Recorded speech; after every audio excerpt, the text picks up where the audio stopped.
Teleamazonas presenta 24 horas con Diana León.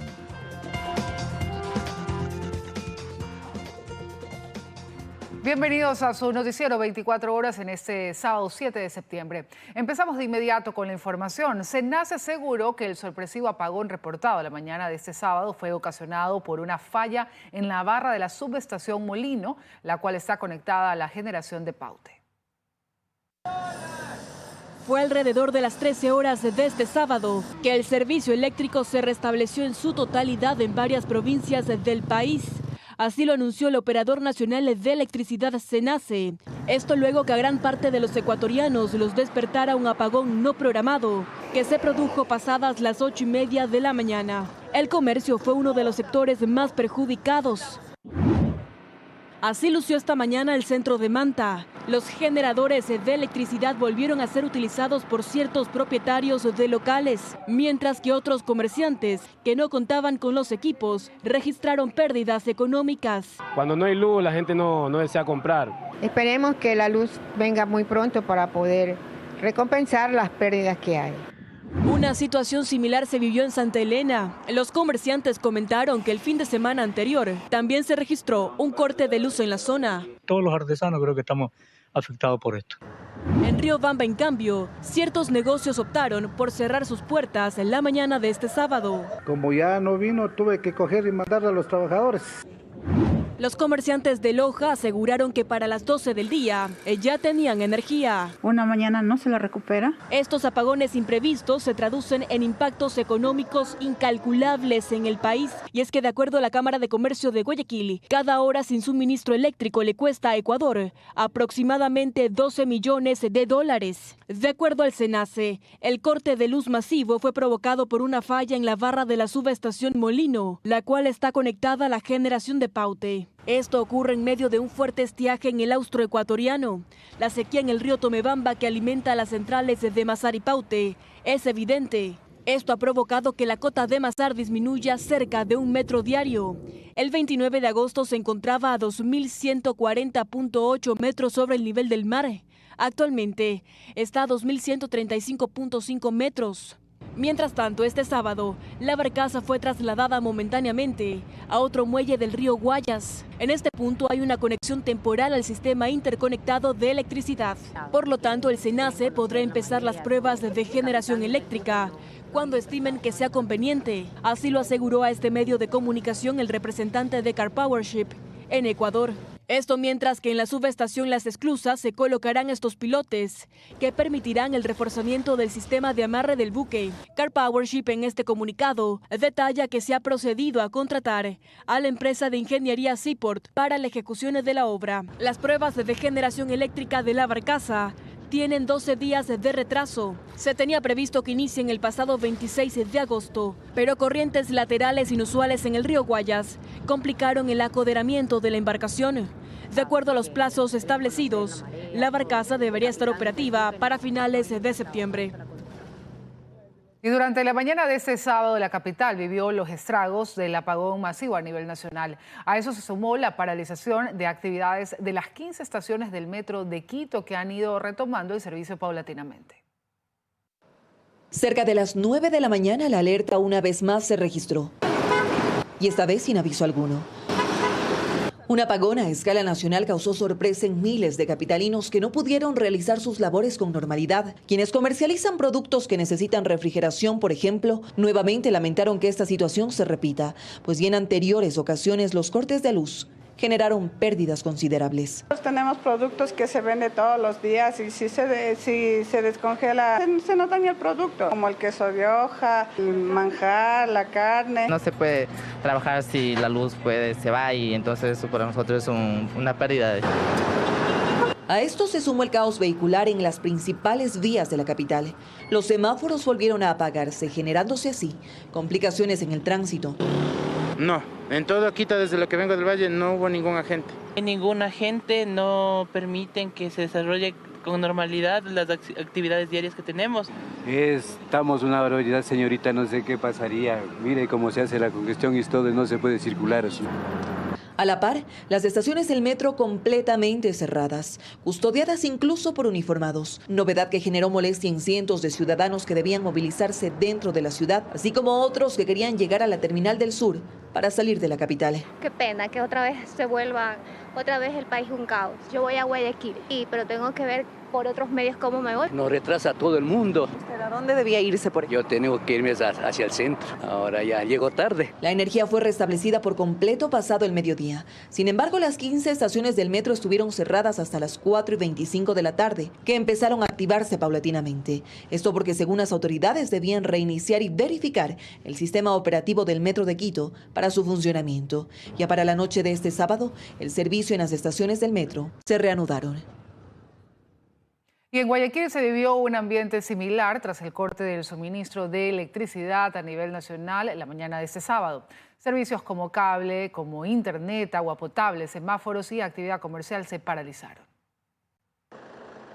En Guayaquil, el apagón afectó a cientos de negocios, principalmente aquellos que dependen de pagos electrónicos. En gasolineras y tiendas que utilizan dispositivos de cobro con tarjetas, se quedaron sin posibilidad de procesar transacciones, mientras que varios locales comerciales y restaurantes que no cuentan con generadores de energía comenzaron su jornada a oscuras. Y eso nos molesta porque, por ejemplo, tenemos internet y no funciona el internet cuando nos toca facturar o hacer alguna otra cosa, nos limita el trabajo. Pierde cliente, no se puede trabajar ni siquiera facturar, nada. El tráfico en Guayaquil se vio afectado por la falta de semáforos operativos en las principales intersecciones del sur, centro y norte de la ciudad, lo que generó congestiones en varios puntos. Ante esto, el alcalde de la ciudad, Aquiles Álvarez, dio a conocer que más de 700 agentes de la Agencia de Tránsito y Movilidad, ATM, estuvieron en las calles para dirigir el flujo vehicular en las zonas más conflictivas. Es difícil porque es un caos. Ciudad sin semáforo es caos. Por su parte, el sistema de transporte por cable Aerovía suspendió sus operaciones inmediatamente después del apagón, afectando a los usuarios que utilizan este servicio para trasladarse a diferentes puntos de la ciudad. Además, Interagua informó que el apagón interrumpió el sistema de bombeo de agua potable, lo que causó desabastecimiento en varios sectores de Guayaquil y también afectó a cantones aledaños como San Borondón y Daule. Para las 12:53 de la tarde, la SENACE emitió un comunicado en el que anunció que el 100% de la demanda de energía eléctrica del país estaba normalizada. Esto a pesar que en Guayaquil, sectores como Alborada, Vía Daule, Vía La Costa, Las Orquídeas y Mucho Lote fueron los primeros que comenzaron a restablecer su conexión eléctrica. Ya para las 13 horas, el comercio y el turismo fluían de manera habitual en la ciudad y los servicios como Aerovía, Internet, servicio de telefonía y semáforos se restablecieron por completo. Un millonario contrato de generadores eléctricos en tierra siembra dudas respecto a su fabricación e instalación para enfrentar la crisis eléctrica en el país. Ya inició un proceso de fiscalización a la compra de estos equipos, aun cuando las autoridades insisten en que son 100% nuevos. La respuesta del vendedor oficial de los motores de generación eléctrica a una consulta desde la Asamblea Nacional encendió las alarmas. Los motores que forman parte de las soluciones energéticas adquiridas por Ecuador tendrían al menos 9 años de antigüedad y no serían 2023 como se anuncia. El asambleísta Lenin Barreto ha iniciado el proceso de fiscalización bajo la duda de una millonaria adquisición. Es que estamos adquiriendo generadores remanufacturados, generadores reparados, generadores que en el mejor de los casos tienen por lo menos 9 años. Son 3 soluciones de generación térmica en tierra. A la empresa Progen se adquirieron los generadores para Salitral por $99 millones y para Quevedo por 49 millones. A la empresa ATM los generadores de Esmeraldas por $89 millones. El asambleísta Barreto dice que los módulos de potencia utilizan motores EMD modelo 645. La empresa que vende estos motores supuestamente no ha dado autorización para que la proveedora contratada por Selec en Ecuador venda este tipo de motores, y allí las dudas. Lo cual estaría perjudicando considerablemente al Estado ecuatoriano. ¿Por qué estamos comprando chatarra? No obstante, según las autoridades de gobierno, se trata de generadores 2023. Byron Orozco, gerente de la unidad de negocios de Termopichincha, a cargo de este proceso, asegura que Progen ha descargado los cuestionamientos y para explicar lo del motor supuestamente antiguo, hace un símil con los autos. Cuando compro un auto, le dicen este auto es 2024, 0 kilómetros, tiene un motor de tal marca, independientemente de quién sea el fabricante, pero en este caso los elementos importantes son fabricados por la marca Progen. Porque aquí lo importante no es ni siquiera cuál es el motor, sino que pueda operar y funcionar de manera correcta, con eficiencia. Que el Estado debe despejar estas dudas sobre la adquisición que supera con creces los $200 millones, dice el consultor energético Jorge Luis Hidalgo, y que los generadores deberían ser en todas sus partes nuevos y de eso tiene que asegurarse SELEC. Todos los equipos tienen que ser nuevos, todas las partes y piezas tienen que ser nuevas. No puede haber una parte antigua dentro de otra que es nueva, porque eso se llama remanufacturada. Y mientras se despejan estas dudas, se espera que estos generadores empiecen a paliar la falta de energía desde mediados y finales de noviembre. Es el plazo que se han impuesto las autoridades para el inicio de las operaciones, en medio de las dudas. Y 2 nuevos incendios forestales se registraron la mañana y tarde de este sábado al norte de la capital. El primero se originó en el sector del antiguo puente de El Chiche y el segundo en la Mena del Hierro. Ambos fueron controlados. El alcalde de Quito, Pavel Muñoz, dijo en sus redes que uno de estos siniestros fue provocado. A ambos lugares fueron desplegados más de 30 uniformados del Cuerpo de Bomberos. Esto empezó más o menos a las 12, totalmente todo ya. Se incendió todito. Allá estaban las casas, había animales creo por ahí. Ya se incendió, se hizo un fuego tenaz y aquí el humo que no nos dejaba trabajar nosotros igual en la incendio. Ya a las 12 a la 1 ya empieza el incendio durísimo. Antes con la colaboración de los vecinos bajaron y botamos agua. Y hasta el 11 de septiembre se presentarán altas temperaturas durante el día, en especial en la región Sierra. Esto según el Instituto Nacional de Meteorología e Hidrología, INAMI. Señalaron además que estas temperaturas podrían propagar incendios forestales.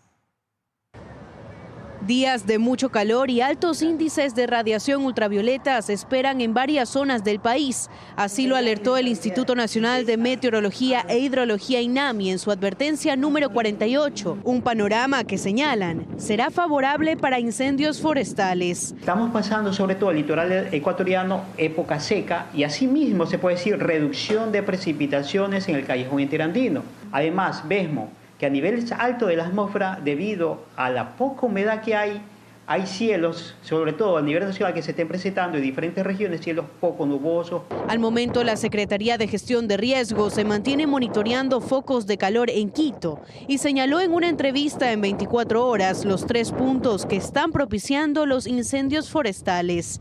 Que es cuando la humedad baja por debajo del 30%, la temperatura sube por encima de 30 grados y los vientos superan los 30 kilómetros por hora. En el litoral, las provincias más afectadas por altas temperaturas serán Guayas, El Oro, Manabí y Esmeraldas, que tendrán temperaturas de entre los 30 y 32 grados. Mientras que en la sierra la temperatura podrá superar los 27 grados en algunas zonas de Pichincha, Imbabura, Carchi, Azuay y Loja. En la Amazonía, el nivel de temperatura podría llegar a los 34 grados. En Orellana, Morona, Santiago y Sucumbíos. Al momento, la mayoría de provincias de la sierra son propensas a incendios forestales. De la misma manera en la costa, en Santa Elena, Guayas y Los Ríos. Debido a que está pasando por disminución de precipitación, propio típico de la época sobre todo, más se suma igualmente la radiación alta, ¿no? Igualmente hay vegetación, igualmente que se seca. Hasta el cierre de este reportaje se mantienen activos 8 incendios forestales en el país, 3 de ellos en Quito. El INAMI además señaló que para lo que resta del mes, lo más probable es que se mantenga el mismo escenario de temperaturas. Nos vamos a una pausa, amigos, pero al volver el presidente Daniel Noboa dispuso al Instituto Nacional de Estadísticas y Censos iniciar una auditoría interna de datos de homicidios y otros crímenes. Además, miles de jóvenes entre los 18 y 21 años participaron del segundo llamado al acuartelamiento militar a nivel nacional. Con esas y más noticias volvemos después de la pausa.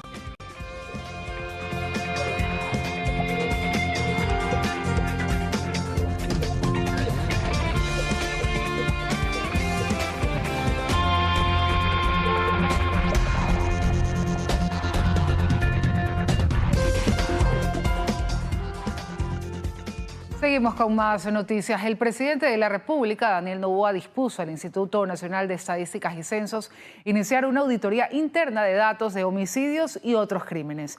Esto ante una investigación que evidencia la posibilidad de una manipulación de cifras durante gobiernos pasados. Contundente. Así fue el presidente de la República, Daniel Noboa, luego de emitir este comunicado en el que ordena al Instituto Nacional de Estadísticas y Censos, INEC, que se realice una auditoría a los datos de homicidios, muertes violentas de intención no determinada, tasas de tráfico de menores y desaparición de personas entre 2008 y 2023. Disposición que se da luego de que el investigador académico Arduino Tomasi de la Universidad de Chicago reveló un presunto registro de miles de homicidios en una década. Textualmente, el primer mandatario señala que solicitará a la Fiscalía General del Estado que inicie la investigación que corresponda ante la posibilidad de falsificación de documentos públicos. Eso además que indicó que pedirá a este órgano que abra una investigación en contra del pediatra Pablo Aníbal Izquierdo, quien fue asesor en temas de salud de la Presidencia de la República entre 2011 y 2013, es decir, durante la administración de Rafael Correa. El médico actualmente está detenido. Fue encarcelado en Quito en julio pasado por un caso de pornografía infantil. En este sentido, el investigador de Chicago analizó las cifras oficiales del INEC sobre muertes violentas entre 2008 y 2018 y concluyó que 7.739 fallecimientos fueron catalogados como muertes violentas de intención no determinadas, es decir, no explicadas. Roberto Aguilar, investigador de Diario Expreso, explica que estas estadísticas de muertes violentas son una anomalía, que no tienen explicación, no obedece a ninguna tendencia y es obligatorio una respuesta, afirma. El hecho es que entre esos años, durante el correísmo, se produjeron 7.700 o lo que fuera muertes violentas que quedaron sin explicación. Es decir, precisamente en la época en la que supuestamente bajaban los homicidios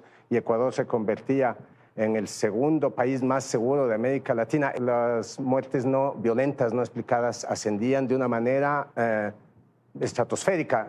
Lo cierto es que tras la disposición del presidente Daniel Noboa, el INEC se pronunció, aclarando que la responsabilidad sobre la información contenida en el reporte le corresponde al sistema de medicina legal. Eso además que justifica que su función en ese contexto es recopilar y caracterizar los datos administrativos para presentar anualmente de manera accesible en su portal institucional. Sin embargo, horas después de publicar este comunicado, fue eliminado de todas sus redes. La falta de control electoral y de respuestas ante errores de la administración pública preocupan a exmiembros del TSE. Especialistas temen que se repitan casos como el de la precandidata Verónica Silva, quien aparece como fallecida en el padrón electoral, o que muertos sigan votando en unas elecciones. La solución no está en nuestras manos. Eso está en manos de cómo lo resuelve ante el registro civil. Son exactamente estas declaraciones las que hoy ponen al Consejo Nacional Electoral en medio de observaciones y dudas sobre el control y el trabajo interinstitucional que los actuales vocales mantienen con el registro civil para depurar el padrón electoral. El ex vocal Carlos Aguinaga afirma que lo ocurrido con la precandidata Verónica Silva no puede ser un lavado de manos y tampoco se lo puede imputar a la ciudadanía. La función electoral está por sobre el registro civil. Y en los procesos de depuración incluso debería haber acompañamiento, debería haber un sistema de validación. Procesos con los que también concuerda Medardo Leas, expresidente del Tribunal Supremo Electoral, sobre todo para evitar inconsistencias en el momento del sufragio. Ha habido denuncias que están votando los muertos, porque puede ser también que sea cierto eso, que están utilizando personas fallecidas para votar. En abril de este año, el mismo órgano electoral anunciaba que más de 950.000 ecuatorianos que no habían podido votar en las últimas 4 elecciones se encontraban en el registro electoral pasivo, el mismo que según el cronograma de esta entidad fue depurado y publicado para ser utilizado en los comicios del 2025. Este es un trabajo que debe ser además permanente y continuo. El registro siempre debe estar abierto, no debe ser por épocas, debe ser continuo y permanente, y creo que esa es la falla del sistema. Y hemos tenido problemas aquí, hemos tenido problemas en el exterior. Por ejemplo, los ecuatorianos residentes en el exterior tienen el voto facultativo. pero también se empadronan. En el 2017, 71.000 ciudadanos fallecidos aparecieron en el padrón electoral. El hecho incluso fue denunciado por la Comisión Nacional Anticorrupción ante la Organización de las Naciones Unidas por uso inescrupuloso y fraudulento de este registro. Pese a estos cuestionamientos, el concurso para la renovación parcial del CNE avanza a paso lento y bajo los tiempos de un Consejo de Participación Ciudadana y Control Social, que se encuentra entre reestructuraciones y sanciones. Según el Instituto Nacional de Estadísticas y Censos, la inflación de agosto 2024 es menor en comparación con julio de este mismo año. Esto por algunas variaciones de precios en productos y servicios. Como resultado, el valor de la canasta básica familiar superó los $800. El Instituto Nacional de Estadística y Censos, INED, da a conocer en su reporte mensual que la inflación agosto 2024 se ubicó en 0.22%, porcentaje que representó una desaceleración a lo registrado en julio 2024, que alcanzó a 0.99%. Para obtener ese resultado son 394 productos de la canasta familiar, considerados dentro del índice de precios al productor a nivel nacional. Por otro lado, los bienes sin IVA registran la variación julio 2024 con 1.49%.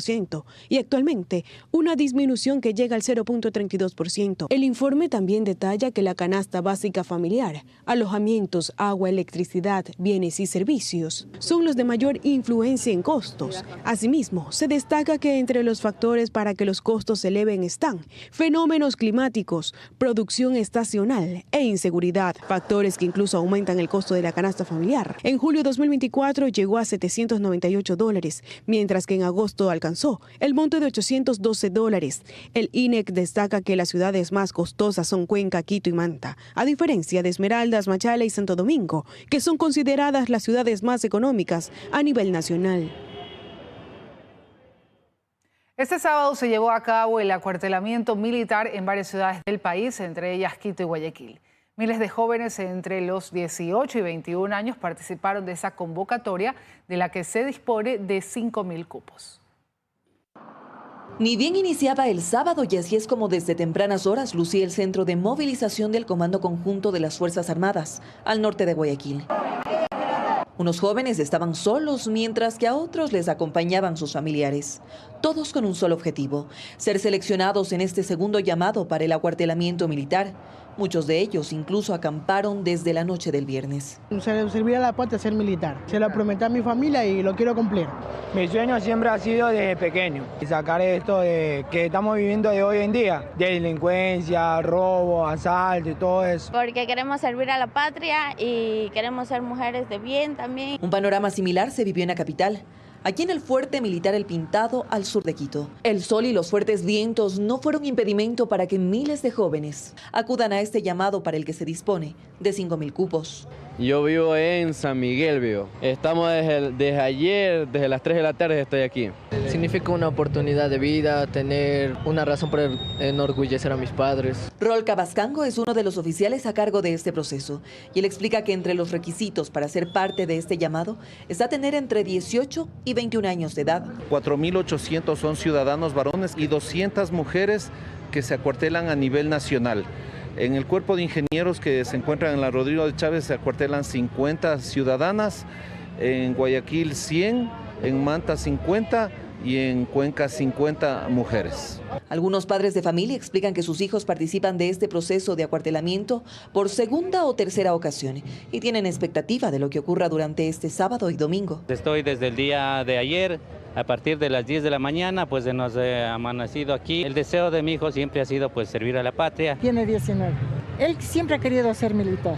Entonces estoy aquí acompañándole, ojalá con la bendición de Dios pues pueda cumplir su sueño. Este proceso además se realizó en las ciudades de Ibarra, Santo Domingo, Cuenca, Machala y Tena. En la parroquia Los Esteros, en Guayaquil, alrededor de 400 kilos de cocaína fueron decomisados y 7 personas vinculadas fueron aprehendidas. El alcaloide se encontraba dentro de un contenedor que tenía como destino final Bulgaria. La droga, valorada en más de $15 millones en mercados internacionales, se encontraba camuflada dentro de un producto de exportación. Bueno, es una estructura que se encontraba operando en el interior del puerto, y la Policía Nacional con todas sus unidades está garantizando la seguridad Como dosis tenemos 3.900.000 dosis aproximadamente que eran distribuidas de consumo internacional. Y un hombre fue asesinado en el sector de Sauces 2, en el norte de Guayaquil. Información preliminar señala que la víctima se transportaba en un vehículo de lujo, color negro, sin placas, cuando sujetos armados bloquearon el automotor y comenzaron a dispararle. También se conoce que por el blindaje del carro, los proyectiles que mataron al ciudadano entraron por la parte metálica del vehículo. Al lugar llegó la Policía Nacional y paramédicos, quienes constataron la muerte del sujeto, además de comenzar con las investigaciones en torno a este caso de sicariato. Y cada vez son más los jóvenes reclutados por bandas delictivas para participar en delitos como el secuestro. Incluso muchos de ellos abandonan sus estudios a cambio de dinero fácil y poder. El distrito Nueva Prosperina en Guayaquil es el principal nicho de estas operaciones.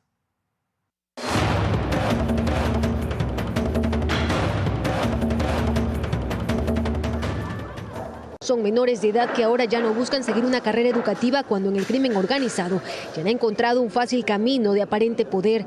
Así lo informa el coronel Roberto Santamaría, jefe del distrito Nueva Prosperina, quien explica que actualmente esta zona se ha convertido en el terreno fértil para el reclutamiento de jóvenes que son cooptados con entregas de vivienda, moto y dinero. Ese muchacho con un presupuesto mensual que supera los $4.000 no tiene necesidad de seguir estudiando. La presencia de las bandas en esta zona ha llegado a tal punto de permear las instituciones educativas. Un ejemplo de aquello viene del mismo coronel Santamaría, que ha identificado que tan solo en una escuela de este mismo sector, el 16% de los estudiantes pertenecen a una organización criminal. ¿Cómo lo determinamos eso? Es con la cantidad de muertes violentas que tuvimos de mayores de edad versus menores de edad fallecidos, pero que estaban inmersos dentro de la organización delictiva. Y aquí que la socióloga Marta Rizo indica que dentro de los factores para que los jóvenes sean presas fáciles de estos grupos se encuentra la violencia intrafamiliar, que es el segundo llamado de auxilio que registra el ECU 911 en esta zona. O son sujetos también de otro tipo de violencias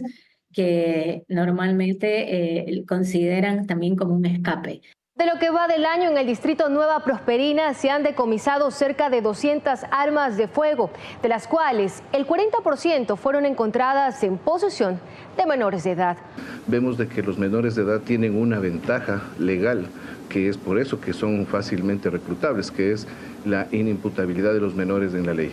Si a un menor de edad se le detiene, en el momento en que él cumple 18 años, sale en total libertad. Tan solo en esta semana la Policía Nacional ha detenido a nivel país cerca de 10 menores de edad. 6 de ellos conformaban una misma banda delictiva que se dedicaba al secuestro y la extorsión. Esta sensibilización que le hemos perdido por amor al dinero o por tener poder, porque es una sociedad que se basa en el poder, en las relaciones de dominio de unos sobre otros, es donde la educación tiene un rol vital, pero tiene que transformarse. Como resultado de estos reclutamientos también se observa el aumento de fallecimientos de menores de edad, pues de enero a julio del 2023 se registró 240 homicidios de menores entre 15 y 19 años.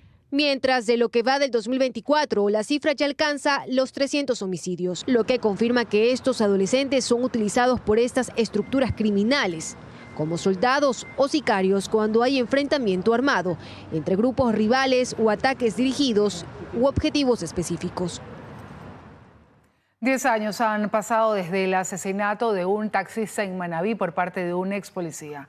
Aunque el victimario cumple su sentencia, la reparación económica por parte de la institución no se ha cumplido. José Gregorio Moreira, un taxista manabita de 58 años, fue asesinado mientras trabajaba en su taxi el 20 de mayo del 2014. El ataque fue perpetrado por un ex policía. El 20 de marzo del 2015, el Juzgado Único de Portoviejo condenó a Fidel L. a 25 años de prisión tras ser declarado culpable del asesinato. El ex policía, quien fue capturado pocas horas después del crimen, pidió perdón por sus acciones tras ser confrontado con las evidencias. Han pasado 10 años desde aquel hecho violento. La familia, sobre todo su esposa Alexa Mieles, sigue esperando una reparación económica. Desde la pérdida de mi padre, todo han sido, por decirlo así, problemas económicos, ¿no? Sustentar, ha pasado por operaciones, ha pasado por temas de... Sí, problemas psicológicos, materiales. Franklin Mieles, hijo del taxista asesinado, menciona que la investigación del caso por parte de la Fiscalía señala que el autor del crimen era un policía activo y que el día que cometió el asesinato debía haberse presentado a trabajar. En 2023, la familia puso una denuncia contractual ante la Corte Nacional de Justicia. Y no llegamos a concretar la ayuda que en principio es un derecho constitucional. A pesar de la sentencia, la vida para la familia Moreira Mieles cambió para siempre. La justicia ha seguido su curso, pero la ausencia de la cabeza del hogar ha dejado deuda, crisis económica, soledad y una familia que pide una reparación total.